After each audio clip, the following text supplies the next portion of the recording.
This is Fine. This is a poor substitute for therapy, but an excellent substitute for other podcasts. We're not like other podcasts. Join us as we find the answers to the universe's biggest questions like, is butter a carb? Does crying burn calories? And what the f*** am I doing with my life? We're here to be your part-time therapist, astrologer, concierge doctor, and fairy godmother. Do you need someone to validate you today? Cool. Come on in. We're fine. This is fine.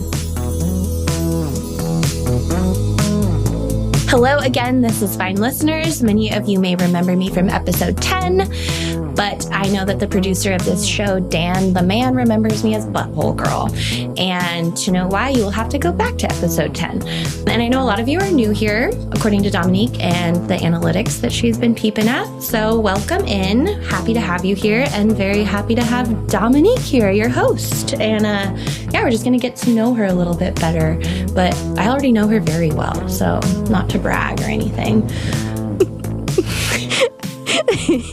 Not to brag. And this is like an extremely narcissistic topic, but like... Not to brag, but I have a PhD in Dominique, so let's go. All right, this is like weird, but yeah, it's like a get to know the host thing. I've been told that people are interested. I've been sent questions. Let's just do it because I'm uncomfortable. I am uncomfortable. and what a day to do it on your daughter's birthday, your dogter. Oh my God, daughter's birthday. So by the time you're hearing this, we are days from my beautiful daughter's 5th birthday, the love of my life, my angel baby, the most perfect child. I think it might be important for you to recite her full name for the listeners. Yes, upon her birth, I did give her like one of those horse names, you know, like when people have like show ponies and stuff, they give them like long names. So I wanted that on Stella's AKC certificate. So her official title is Stella Arwen Violet Von Waffles Astorino. But of course. But of course, yes. And we might have touched on this last time, but you got Stella as an emotional support animal. Yeah, so what has that been like for both her and you? A lot. So my one regret is not doing this sooner because I think she would have been even better like earlier on. But I've had multiple trainers, like we've worked with animal behaviorists and trainers throughout her whole lifespan. As you know, I had her in training from the time she was 8 weeks with these different experts and brought her to therapy dog school, puppy training. She has a lot of little certificates and stuff like that. And she's a really smart dog. You know, like Goldens, they really don't care what you're asking them to do as long as there's a treat involved. They're super food motivated. Same. And, right, for sure. But one of the trainers that we've worked with, an animal behaviorist, said a long time ago that Stella would be really good at nose work. And this trainer, she trains like bomb detection dogs, drug detection dogs. Like she is like the scent training person. And she was like, Stella would be really good at this. It would be really good for her brain and her confidence. Like, it would be such a fun hobby for the two of you. And I was like, oh, yeah, that sounds nice. And then the pandemic happened. And like, how was I going to remember that I wanted to have that hobby with my dog? But, you know, a couple of years later, I, have a diagnosis that apparently dog scent detection could be really helpful with. So we started getting back into it. And we've been doing public access training and service dog training with Golden State service dogs, which has been challenging, but really cool to see how she does with it. And, you know, I never thought that I would have a need for a service dog. And working with this trainer, like she was showing me and explaining to me all the things that, you know, she can do to help me and the way that this would improve her quality of life. And I just started crying. Like it was special. And so it's been a lot, but really cool to go through the process with a companion that is a dog. What kind of access does she have now, or will she have? Well, she's still training, but, you know, when she gets through that, it's going to take a while. But yeah, at that point, she will have access like as any other service dog.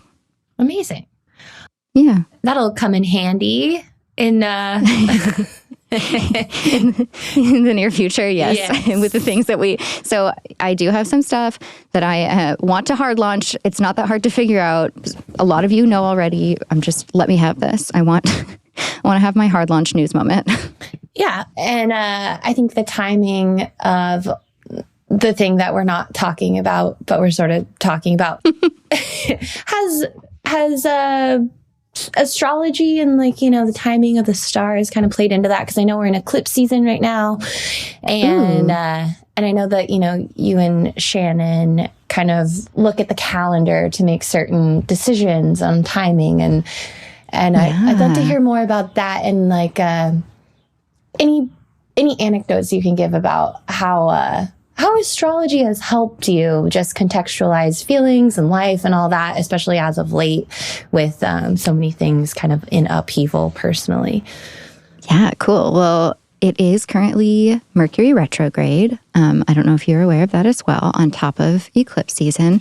So yeah, things feeling like they're hitting the fan. If you didn't listen to that last episode, it's like the nodal shift and the forecast. That's a good one to listen to right now. But okay, so a couple things. Astrology has been like a fun field of study the past, it's been almost 5 years now since I met Shannon, and she started kind of like sprinkling the seeds of knowledge in the soil that is my mind. But in choosing dates, that's called electional astrology, not to be confused with like elections, like political ones. The bad ones. Yeah, the ones that make you really stressed. But yeah, so I am not at that level yet. I am still very much like basic astrology. Like I can look at your chart and tell you some energies and what things mean and what the glyphs are and, aspects, those kind of things. But in terms of the skill and like knowledge base to select a date based on transits, both like the collective energy transit and then how it's affecting your chart, that's like, I need a few more years. But yeah, it's been a really cool framework. And I've talked about this before, but like having hobbies and interests outside of work, like the traditional sense of work, because now I do actually help Shannon with her newsletter, so technically there is work involved.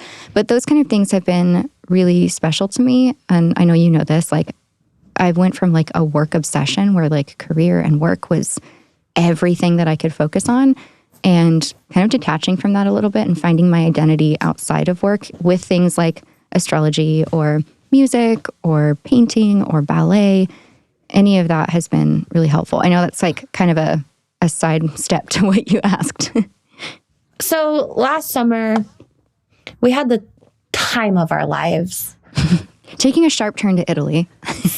Literally, there was one day in particular that resides in my top 5 days of life. Yes. And through that, a screenplay idea came up. And I just want to talk about, like I'm writing a screenplay without you, but you are, you feature heavily in it. Oh, I'm a character? Well, it's an amalgamation of all my best girlies in one, but it's, autobiographical. No, tell me I'm the main character. All my best friends are one best friend. Just for the sake of, writing it. But the idea of just 2 girls, like, no one knows what I do. I have a LinkedIn. You can look at it. But Same. It's like you get to an age, and we are in our 30s, and the idea of writing a screenplay together and it being good and it being picked up and Greta Gerwig making it into a movie, like that sounds insane. But let's talk about also great. Let's talk about it. Like, is it insane? Like, why can't we? Why can't we do these things? I, as a viewer, would love an Emily in Paris that isn't as cheesy. Like, don't get me wrong. That is my, like, turn my brain off show, because I can't watch reality TV. I don't know if we've talked about this before, probably. But, like, my brain just turns off, and not in, like, a good, like, decompression way. I cannot focus on reality TV. So my version of that is Emily in Paris. But I would love if it was, like, on the same level as Sex and the City, or like a Gossip Girl, or something like a little more developed. Even in Avengers, which Cheyenne is not familiar with. I did have to explain the entire concept of Avengers to Cheyenne on a hike in Hawaii. It was great. Now I don't have to watch them, so thank you. You're so welcome. No, but I actually know what you're saying about reality TV. Like, my worst nightmare is watching drunk white women yell at each other. And because exactly. If you listen to my other episode, I've been there. I don't need to do that again. Yeah, coming soon, Cheyenne's sobriety interview. Coming to a podcast near you that is this podcast. Yeah, but I think about it a lot. It's like, just because we've never made a movie before, and we're not, Matt and then Matt Damon, Ben Affleck in our early 20s. Like, who's to say we can't do that? Like, we've got fingers. We can type. We can tell a story. I'm really good at typing. Yeah, it's just like so easy to talk yourself out of something. But I think you in particular, like, so many times in the, since I've known you, there's just been a blank slate that you have then filled in with so much that has like always been self-starting. And I think that's an amazing quality of yours. And like, dude, thank you. Inspires me to like, just finish this fucking screenplay. Like, you never know. Yeah. Sometimes you just got to go after shit. And I have always thought, like, if there's something that doesn't exist that you want, like, try to make it real. And sometimes that doesn't work out, like an all-inclusive health compound in La Jolla. Like, it's not real yet, but I'm also not going to make it. However, in this case, the show of our dreams, like a more, what am I trying to say? It's not like the Gossip Girl reboot that was like trying too hard to be woke. And it's not like the epilogue of Sex and the City, which also was trying too hard to be woke. But I want like a fresher version. You know what I mean? I always go back to Girls. I never watched it. It was too emo for me. I truly do think Lena Dunham is the voice of our generation. And sometimes the voice of our generation is annoying. But, welcome in. We're pretty insufferable. But yes. I still believe it's Catherine Cohen. Shout out to our girl. She's on one. She's hilarious. But yeah, something that feels a little bit more real without being reality TV, because that actually is not. It's actually the worst. Yeah. What are you going back to, pleasure outside of defining your whole personality with work, which is something that, thank God, I've gotten to as well. What's been taking up your free time recently? Oh, great question. A lot of stuff like the past few weeks with a big life change, which obviously I'll get to later. But in terms of like my most recent hyperfixations, as you know, once I like something, I'm obsessed with it, like astrology or Duolingo. Shout out to my friends last year who had to stop me from doing Duolingo in the club. In the club. Como se dice club in Italiano? I actually don't know yet. Weird. I'm like, wait, I'm trying to think of like an Italian song that I know. I can't even remember. I'm like, negozio is store. What about locazione? You know it what's it in French? Discotheque. Oh God, discotheque, or I think boîte, like box. I've seen it like la boîte. Wow, I should know this. Now I'm literally pulling up Google Translate to see. Let's see the club. Let's see if they'll understand. Le club. Le club. Le club. Let's see the dance club, if it does differently. Le club de danse. Le club de danse. I don't know. Let's see in Italian. La discoteca. Let's see, the club. Il club. Club. Wow, that was really it's like anticlimactic. It's just club in every language. Universal. Yeah. Well, sorry. There was a question in there. Yeah. It's like, what am I doing lately? So yeah, the languages. Obviously, I'm obsessed with perfume. And I was planning on going to perfume school this summer. For reasons that will later be revealed, I cannot go this summer, but I will be going next summer. And I'm just probably going to learn how to be a perfumer for funsies. Yeah, ballet, obviously, my entire personality. I do miss Pilates, and I'm going to make you take me to New York Pilates when I visit. Mm-hmm. Painting, with or without a can. Sober painting and weed painting, both equally fun in my eyes. Yeah, some like baking and cooking when I have the time. And, hosting lavish, small, intimate gatherings for girlfriends. Yeah. Sadly, I missed your Galentine's Day party. I know. First, I was going to miss it because I was going to be with my boyfriend. Yeah. Oops. And then I missed it because I was licking my wounds in Miami. Rip. But yeah, I'd love to know some of the like more fun Pinterest-esque details of that little soiree you had. Yeah, sometimes I just get an idea in my head based on a picture or like a mood, and then I'm like, I must bring an entire thing to life. So like, if I were to host a party going forward, let's see. So I loved, like, for Valentine's Day, like the idea of like a vintage, glamorous, like slumber party inspired by a vintage heart cake. Like, it literally was just about the cake. And I was like, okay, I just had this gelato at Italy over Christmas with my family, and it was the Amarena. So it was like a sweet milk gelato with dark chocolate and Amarena cherries. And I was like, that shit's fire. Like, this will define my entire life and personality. This will change the trajectory of where I'm heading. So I looked up like a dark chocolate cake recipe with like espresso and coffee, like both, and really like deep dark chocolate. And so I made that from scratch. And then I decided that I wanted like a white chocolate cheesecake filling with Amarena cherry puree. So I like ordered the Amarena cherries from Italy. I like whipped you fucking psychopath. And then I like made like this white chocolate melted like cheesecake mousse for like the middle. It's like whipped, and then like layered that with the cherries, and then I poured some like Amarena cherry syrup into a buttercream that I was making for the outside, so it was like cherry frosting. Yeah, like I designed an entire life around this cake, to be honest. Yeah, to me, that's just proof that you are the creative director of your life. And Thank you. No, I love also clinically insane.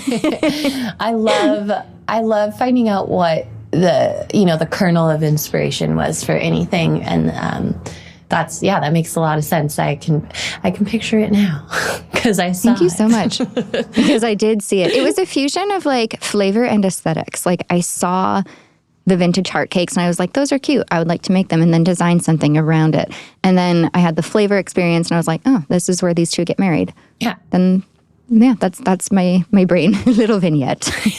Adorable. Thank you. Oh, I have a random one-off question for you. Okay. Oh man, I have two. Okay. Let them roll. Let them rip.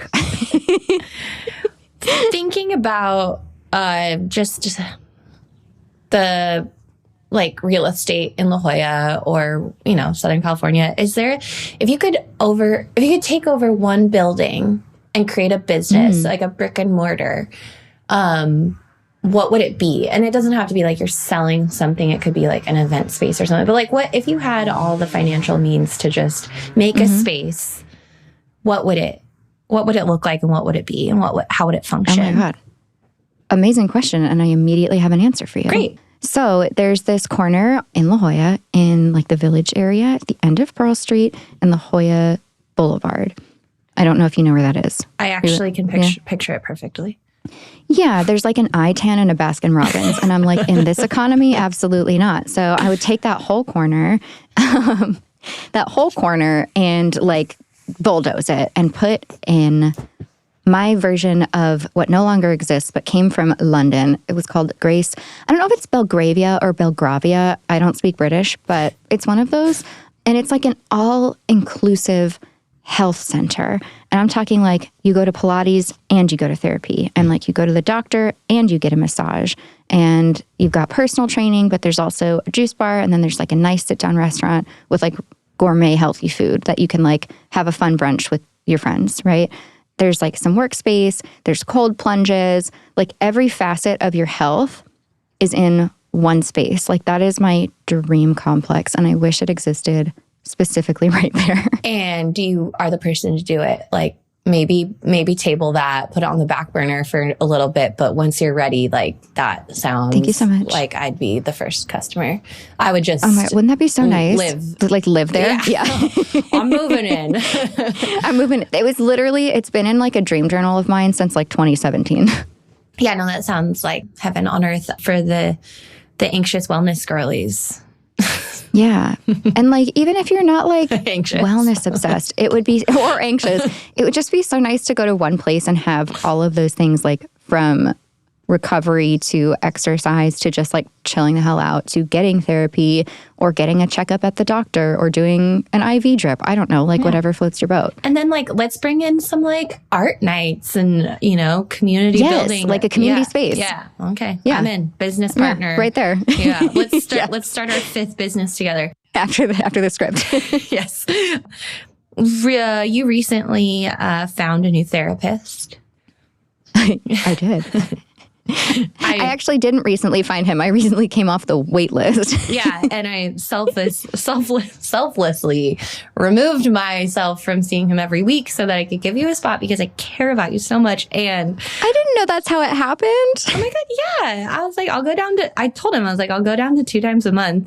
And thankfully, oh my God, he thinks that I don't need to see him every week anymore. So we're all winning here. Oh my God, he was like, I have an opening, and I was like, oh, I bet Cheyenne like just recommended that he take me first. Nor. Wow. Whoa. Oh, that makes me so happy. Thank you. Yeah, of course. I love this man in like a totally professional way. But I also, and we probably talked about this last Get to Know You episode, I personally shed a few tears when your previous therapist retired. Yes. That man did wonders, and I hope he's enjoying his well-deserved retirement. But God, he earned it. Yeah, like we don't have to get into specifics of what you and our guy are talking about, but just how does it feel being back in the therapeutic arms of someone else? Yeah, honestly, like huge relief, especially right now. Like we've said it before, but like kind of at a juncture, beginning of the year, had no idea. Like I usually have some kind of plan, like how I'm tracking toward my goals, what I want next. And I felt none of that in January, which is weird for me. Like January is my time. Mm-hmm. Like that's when I'm like really, I'm hitting the ground running. I am New Year's resolutions. I am goal setting. January 1, like doing a juice shot and like doing a battle cry. Mean, we had like a full on Google Meet to go over our yes. Yeah, like we did a retrospective the year before and what we wanted, and like LOL that I put on mine, less alcohol, more water. I forgot about that. I think I'm going to come back to like the therapy question. I want to gently divert for a moment to bring people up to speed with our board of directors meetings. Mm-hmm. I think this is like something that other people could benefit from. So there's a concept. I think Shannon may have introduced this to me, but you have a board of directors and you treat yourself and your life as if you were a business in a sense, where you have certain people who are sort of your experts in different areas. And Cheyenne and I have just like our board together and we have like quarterly meetings. And I, as you probably are not surprised by, I am the psycho who makes the PowerPoint presentation that we use for our meetings. And they're gorgeous, by the way. Thank you. So yes, we have board of directors meetings in which we go over like a state of the union, like where we're at, and then like where we want to be. So like last summer, for example, like last spring, we had like a hot girl summer board of directors meeting, state of the union. What are we doing? How are we preparing? So yeah, that kind of like brings it back to feeling lost at the beginning of this year and like not really knowing what direction I'm heading in. And then something kind of like came up and I was like, that's the direction. But it requires a lot of upheaval, which although I'm like tracking towards something very good, the upheaval part is a lot for me. And I think, I don't want to say I have like a low stress threshold, but I kind of do, despite therapy. Yeah, I'm just a very sensitive girly, as you know. So having a therapist at this exact time feels particularly kismet. So thank you for that. Yeah. Yeah, you're welcome. That wait list, I can't even imagine how long. Oh my God. Well, it's at least 6 months. Yeah. Yeah. What is it? Like Sophie's Choice? I Sophie's Choiced myself for you. Oh my God. I've actually never seen the movie. I just think that I understand. Me either. That was really self-sacrificing though. So thank you for your service. Sorry to Sophie's Choice fans if that was way off the mark, but I'm sorry to Sophie. Sure, it's a great film. Word Squirrel. Should we tell people about Word Squirrel? It is kind of like our special thing, but like, would you like to read some of our words? Well, how about you tell them the concept of word squirrels? I have it up right now. The document's ready to go. Yeah. So one time I could not remember the word kitten. And so I said, like a baby cat. And that was, I think, what started it. And then in watching New Girl, which I haven't, that used to be my comfort show. Nick does a lot of word swirl. So it's basically like deconstructing a very normal word and coming up with like a string of about 3 words to say the same as an word. Alternate. And I actually went on a second date with someone recently and showed him, and his favorite was butt burp, which is a fart. Mouth fart is a burp. Right. Of course. Oh, he also really liked sky cry, which is rain. Yeah. Alternately, there's sky spicy sob. sky raisin. Spicy sky. Yeah. It is also it's adjacent to like dog speak. Dog speak. Yeah. Yes. Like Stella is fluent in word swirl when she's typing on her Instagram captions. Yeah. When she's anthropomorphized on Instagram. Rain cape is rain poncho. Yeah. Yeah. Rain shield, umbrella. That one's, butt tissues, toilet paper, foot sweaters. Lawyer school was one of my faves. Even though it's not that far off from law school, lawyer school was really funny at the time. It's great. Yeah. Forehead, lashes, eyebrows, leg, elbows, or knees, hand, teeth, or fingernails. Hand teeth. We had a really long list. I don't remember this one or who came up with it. Thought sponge. That's a brain. That's you. That was not me. Hummus, liquid chickpeas. Hard hummus is chickpeas. Anyways, we're pretty stupid sometimes, but I think the point is, and this, I brought this up on my date with this guy, is like, I've been so lucky to, in my life, acquire friends who like, every opportunity is an opportunity to have fun. So it's like, say you're just like, I'll be at your house in 5 minutes. Like, there's so many other ways you can say that are fun. Like, I can't think of one right now, but it's like, see you in 5 minutiaes, you silly goose, or whatever. I just think that we're very lucky in that the way our brains work. It's just always a good time up in here. And if any listeners have some word squirrels that they can add, feel free to slide into either of our DMs, because this list, while long-ish, could definitely use some padding, I would say. Yeah, could always benefit from an addition. Yeah. Like I was just watching Big Mouth, and the 2 little kids like ate the dog's weed gummies, and then they were like, "Oh my God! Like, look at your hands; they've got finger knees." And they're talking about their knuckles, and like, yes, they are finger knees, and that's a prime example of a word squirrel. So I'm actually adding it right now. Yeah, perfect. I think another point of this is something another therapist once told me, that she identified that I love this quality in other people. Access to inner child, I think, is like one of the most important things. Like, yes, it's important to be mature, but you should also, in my opinion, have access to your inner child and be able to live life playfully and joyfully. And I think, like, maybe word squirrels aren't funny to you, and if so, you have a bad sense of humor, but just kidding. No, and that's a much more eloquent way of saying what I was trying to say. It's like, just have fun. Like, and I have one of my really good friends back in California, Kelly, has always been an archetype of that exact thing. Like, she's a boss ass adult woman who is so in touch with her inner child. And it is like the most refreshing energy to be around, because turns out you can have it all. You can like handle your shit in a really mature way, and like, just be like a respectful human and still have the time of your life and not take anything all that seriously. And just, I think that the inner child, she knows the spice of life. And this brings up a good question of mine.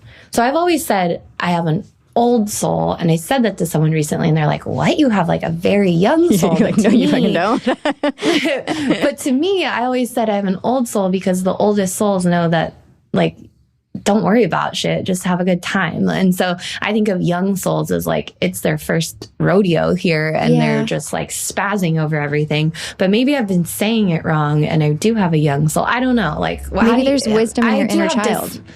I have dyslexia, so I don't know anymore.